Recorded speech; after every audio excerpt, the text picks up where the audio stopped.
তাছাড়া বাংলাদেশের সকল মরহুম সাইফুর রহমান প্রতিষ্ঠিত সিলেট ইঞ্জিনিয়ারিং কলেজকে দক্ষ প্রশিক্ষিত শিক্ষক নিয়োগের অন্যতম প্রধান দাবি।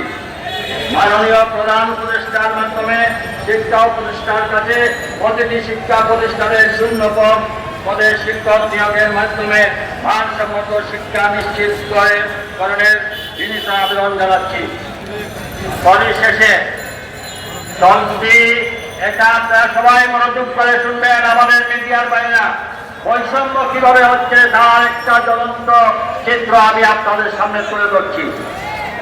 চলিত 25-26 অর্থ বছরে বাজেটের বার্ষিক উন্নয়ন কর্মসূচিতে সিটি কর্পোরেশন উন্নয়ন সহায়তা খাতে সিটি কর্পোরেশন 13,33,000, ঢাকা উত্তর city corporation 12,13,27,000, Chittagong city corporation 20,64,51,000, Khulna city corporation 5,21,39,000, Rajshahi city corporation 5,61,19,000, Rangpur city corporation 5,67,38,000, Mymensingh city corporation 5,20,69,000, আর সিলেট সিটি কর্পোরেশন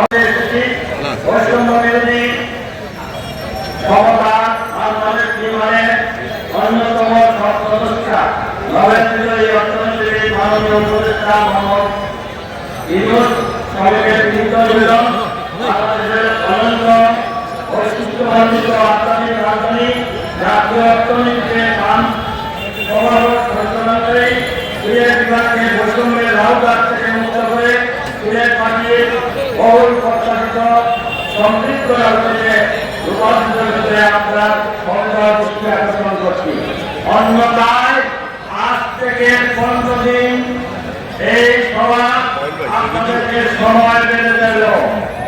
আমরা এখান থেকে জেলা প্রশাসকের অফিসে গিয়ে সভা শেষ করার পরে জেলা প্রশাসকের অফিসে গিয়ে আমরা এই স্মারকলিপি আপনাদের সকল প্রতিনিধিদের উপস্থিতিতে আমরা জেলা প্রশাসকের কাছে হস্তান্তর করব।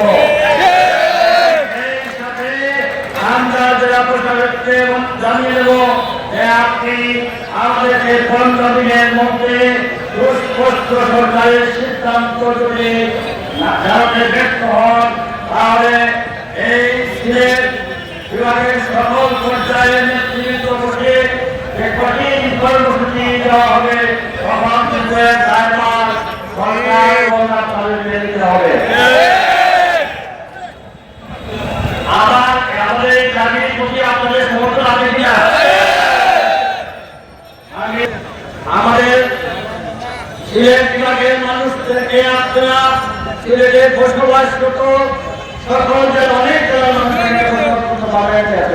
আমাদের সমস্ত জনগণের পক্ষ থেকে আমরা করতে চাই, আমরা সিলেট থেকে ঢাকায় যেতে চাই, আমরা সিলেট থেকে যেতে চাই, আমরা সিলেট থেকে কুমিল্লা, ব্রাহ্মণবাড়িয়া, ময়মনসিংহ সব জায়গায় আমরা ভালোভাবে যেতে চাই, ভালোভাবে আসতে পারে সেই অবস্থা আমরা দেখতে চাই। যদি এই তার মধ্যে দুর্নীতি করেন তার তাৎপর্য জবাব দেওয়ার জন্য